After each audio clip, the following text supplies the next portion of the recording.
You know, sometimes company gets it right, sometimes they don't. This is a perfect example. I'm Mark with Mark's Gear Reviews, and today we're going to be looking at the SOG PowerLock.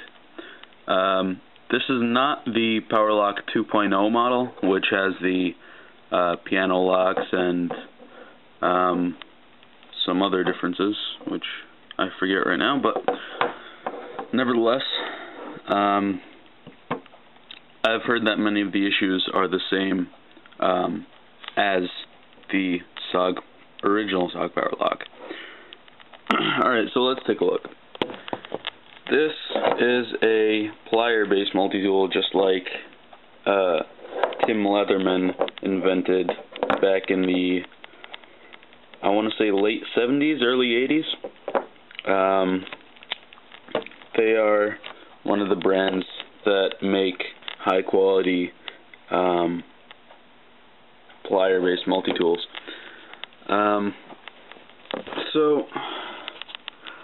Well, Mark, you said sometimes they get it right and sometimes they get it wrong. What did you mean by that? Well, here's the thing. The PowerLock is an amiable effort, but for a modern multi-tool with so many competitors alongside it, I really don't think this multi-tool is just up to snuff. And let me tell you why. First of all, let's start with the good, because there's quite a lot of good on this. This is not going to be a totally negative review. First of all, the pliers. I mean, these are the biggest, heaviest duty pliers I have ever seen on a multi-tool. And on top of it, the compound leverage here that they have with the gears and the double hinges, that is just genius. If you don't know what I'm talking about, these gears up here, along with the double hinged design, lets you basically double your leverage, so you can push down twice as hard in the same amount of hand movement as a Leatherman or Swiss tool or whatever, because they have direct hinges. Now, you might have noticed that I flipped this closed. You can also flip it open because of that dual hinge compound leverage. Flips open just like that. That is also another great feature of this. But around that point, the good starts to run out, in my opinion. First of all, for a heavy-duty pair of pliers or multi-tool, the cutting head is great. I mean, it's big and it has hardwire cutters and such, but it's not replaceable. The Super Tool 300, which is pretty much Leatherman's, well, this is the response to Leatherman's Super Tool series, because that's their heavy-duty line, and the current one is the Super Tool 300. Their plier head, the cutters are replaceable. They have a little torque screw right about here, and you just loosen the screw. You can take off the cutting heads, sharpen them, throw them out, buy new ones, what have you. This is nice because you never have to worry about, oh no, am I going to dent my cutting heads, am I going to chip my cutting heads, whatever. You don't have to worry about that. These, you do. Obviously, they're not replaceable. They're molded or whatever into the plier head. But honestly, that's pretty much the only complaint I have with the pliers, because they're just so good. The rest of it, though, is not so good. Okay, first of all, these covers.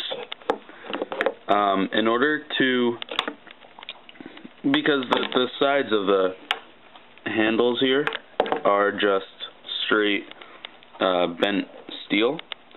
So the sides, if you're pushing down hard, since they're just flat, they're not rolled, it can dig into your hand quite a bit, and that gets uncomfortable. Leatherman's response to that, because they had the same thing back in the day, Leatherman's response to that was to roll the edges and have a couple less implements.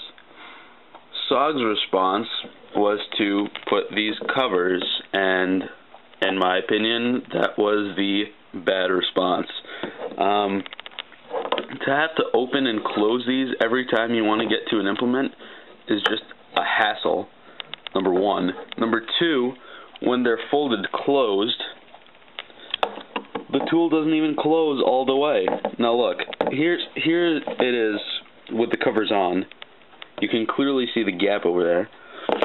Now if I take these off, basically all it is just pulling them up past where they want to go, and they'll just snap right off. You can always put them back later, because the covers have a bit of a bend, and they have these little let's see, focus. They have these bumps here that go into these holes right there. Anyway, so this is it closed without the covers, okay? No gap, perfectly closed. You can't see through them. Fits much more nicely in the sheath or a pocket or whatever.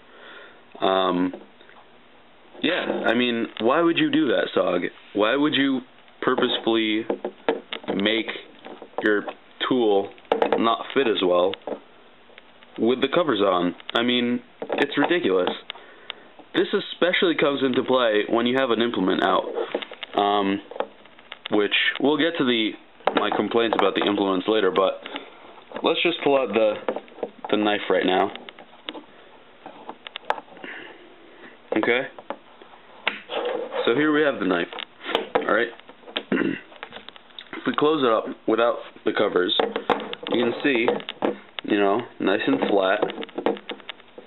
Knife points out straight, and you can hold it in the hand fine. Okay? Alright? With the covers on, this becomes a big problem. Again, sorry guys, bear with me. I still don't have a tripod, but I'm planning on getting one very soon, so there won't be any more of this lying the camera on the table or anything.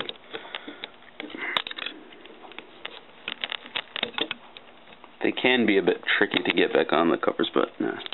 Alright, so with the covers on, again, doesn't close properly all the way. Now, when you're holding it in your hand, the blade is angled. Look at that. It's not even... Look at the bottom handle. If I hold the blade straight, look at the bottom handle. That's not what I want to see. On top of it, if you're squeezing this hard, listen to this. Do you hear that? That's the covers clicking around because they're not seated properly or whatever. And that shouldn't happen. Why is that happening? It's just ridiculous. The covers are a horrible idea. Or maybe not a horrible idea. It's a pretty good idea. It's just horribly implemented. Anyway, so let's get on to the tools, because in my opinion they are also a downside. And I'll tell you why. The tools themselves really aren't that bad. Other than the knife, I hate the knife. It's short already because it's a multi-tool knife, and on top of it they made it a combo edge. So your plain edge cutting space is what, like that much? Are you kidding me? Are you kidding me? You're gonna give me that much knife? What if I don't want the serrations? What if I only need a plain edge knife? And most people are only going to